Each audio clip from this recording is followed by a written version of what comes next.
So I'm going to say a dirty word and you may or may not like it. So just get prepared. Maybe you need to let the kids get out of the room. The dirty word is discipline. The definition of quote a dirty word. I know what we're all thinking, but this is the actual definition. An offensive or indecent word, a thing regarded with dislike and disapproval. I'm Mary Bicknell. I am here to help 100,000 women by the year 2030, 100,000 female business owners increase their profits, get control of their time in their calendar, and do it all with less stress and less guilt, my friends. And part of the way that you will do that is by having more discipline. Sometimes I'm even taking a deep breath because here's the truth. It's like when we think about discipline, it feels heavy for most people. That's why it's a dirty word, right? They don't want to think about what is required with discipline. It's kind of right up there with like, oh, it's so much hard work. I want to share with you the survey of 500 small business owners. And according to this survey, 27% of them cited poor time management as the reason they spend so much time on tasks that don't help them have a profit. I told you I want to help 100,000 female business owners have more profit and more time. And this takes discipline. So how can we make discipline not a dirty word and something that we fully want to embrace, right? Make sure that you stick around to the end. I'm going to share with you a very big mistake that I made when it came to lack of discipline around client payments. I'm kind of embarrassed to share it with you, but I'm doing that because I want you to get that discipline can save you a shit ton of money. Okay. So when we think about discipline, I want you to acknowledge right now. Okay. Now think about this. Get ready. I'm going to ask you to acknowledge this. There are many areas in your life, my friends, that you are already disciplined. So when we think about discipline, I also want to tie that together with the word habit.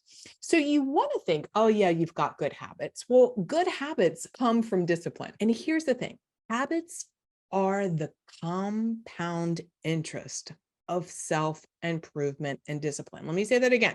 Habits are the compound interest of self-improvement and discipline. So you already are currently disciplined into different habits, and they may be good or they may be horrible. So how do you even decide what habit to break, where to improve your discipline, and how to start? So first, you have to acknowledge what habits that you have that you love and what did it take to get there. Right? So it takes discipline. For some of you, some of you are runners, some of you are marathon runners. It takes discipline to get your butt out of bed early on a rainy Monday morning at 5 a.m. or 4:30 or whatever the time is, and put your running shoes on and head out the door. But the more disciplined you become, the more that just becomes habituated. And things that are habit are frequently becoming unconscious. I want you to think about it like this. When you first learned to drive, you had to really be focused and you had to be focused and disciplined so you wouldn't get distracted. Now, I'm sure you can drive home and you don't even know, like you don't even remember hardly the route that you took because it's such a habit, because your unconscious mind has taken over. That's what happens when we're disciplined in our businesses. So what have you tried and what have you failed at? What habits? Now look, our brains are designed to do as little as possible. Our brain does not like change. Our brain, if you say discipline, it's like, I don't really like discipline. Doesn't like it. See, our brain is designed to do the least amount of effort and to stay away from pain and only enjoy pleasure. Let me say that again. It's designed to just save energy. And let me tell you, isn't it true that when you have to have more discipline, it takes a lot of brain energy. It takes a lot of planning. Make sure you check out the video that is the sneaky difference between productivity and busyness. Okay. So when we're thinking about change and productivity and habits, our brain is just like, I don't want to do that. It takes so much effort to reprogram, rewire our neural pathways to create something new. You must have that interrupt. So for example, with that day that you roll over and you're like, oh my God, I don't want to get up today. You have to break that moment and just get up. Now, maybe you fail at that, to be honest, and maybe you need to start going to bed with your clothes on, with your running clothes on. So what habit do you want to embrace that it just becomes automatic? And what discipline do you need? So let's think about this when we think about our businesses, okay?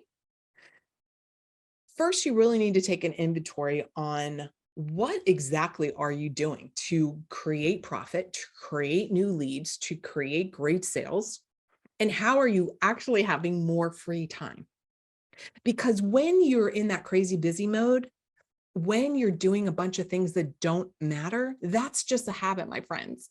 You have to be disciplined enough to say, no, I'm not doing that. Scratch, scratch. No, I'm not doing that.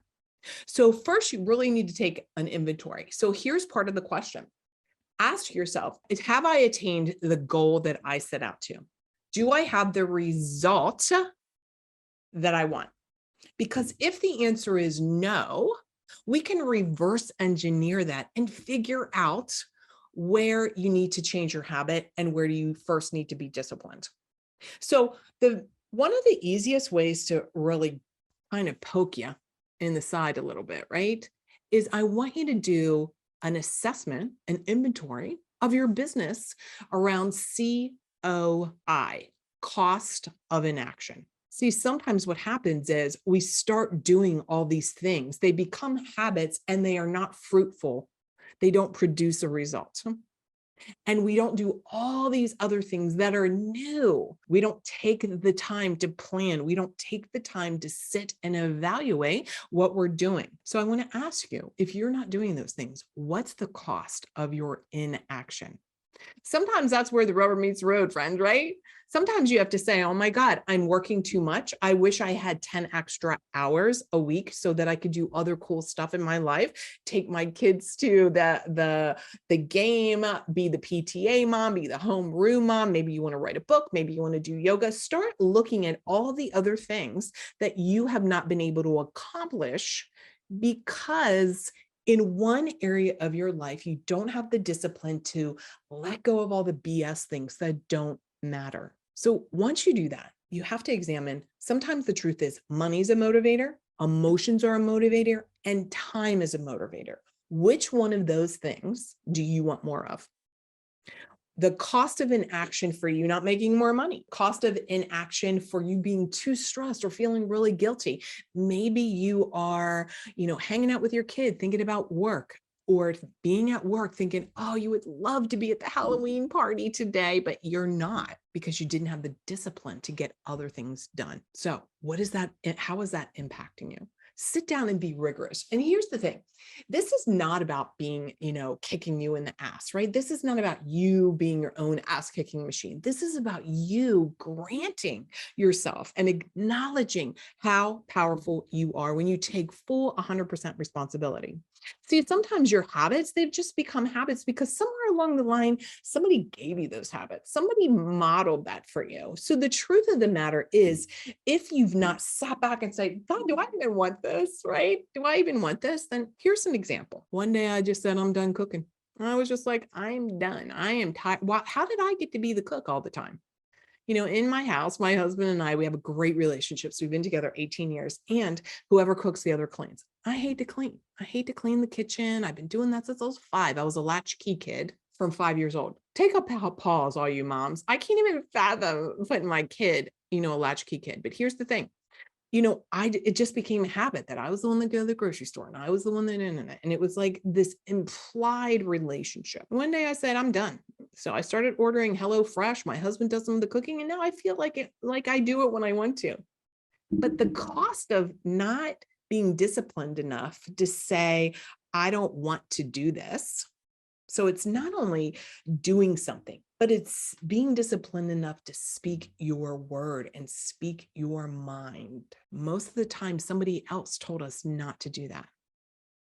It's rigorous. We have to be rigorous to speak our mind and speak our feelings, change our thinking, and change our actions. So one of those things for me was getting out of changing and being more disciplined with my word, with what I say I want and not holding it back because I didn't want to upset somebody. Sometimes you need to say, I want to be disciplined just for me. I want to create this new habit just for me. And it can be a little challenging. I totally understand when that goes against the dance that you might have been doing, whether it's in your personal relationship, whether it's with clients. Discipline also is boundaries, right?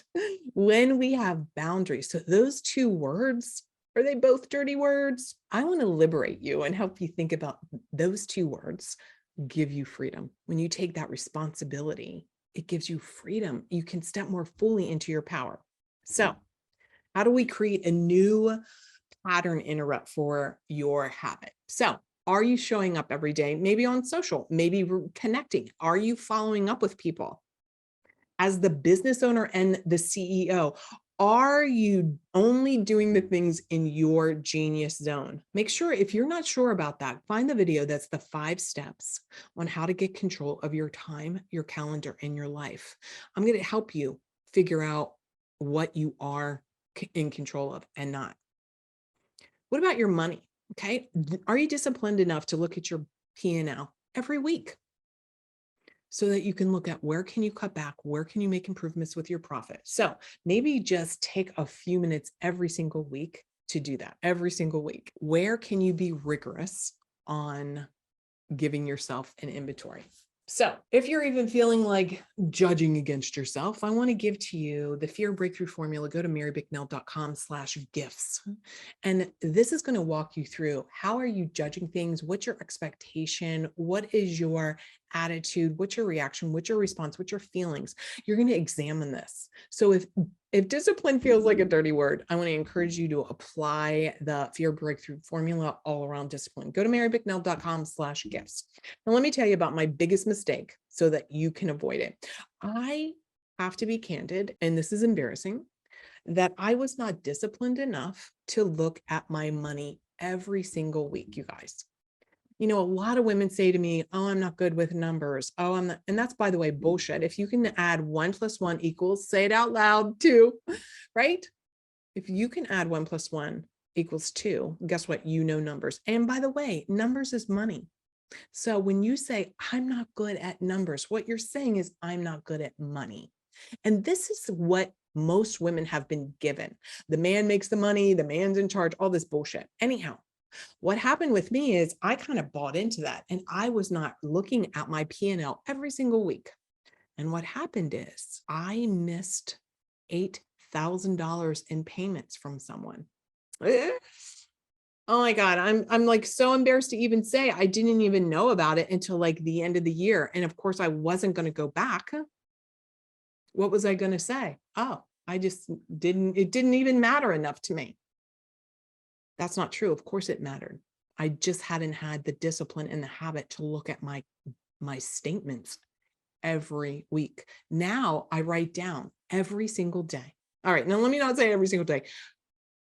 5 out of 7 days a week, I'm writing down my numbers. I'm writing down my goals. I'm writing down the number I want to hit. I'm making sure nothing's fallen through the cracks. I'm giving that to myself. I want you to give yourself the same level of discipline.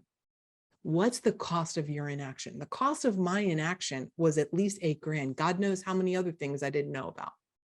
So take this in, embrace that dirty word. This is Mary Bicknell reminding you, look, you deserve to lead a life uncommon, and I want to support you in having a big, bold life and biz.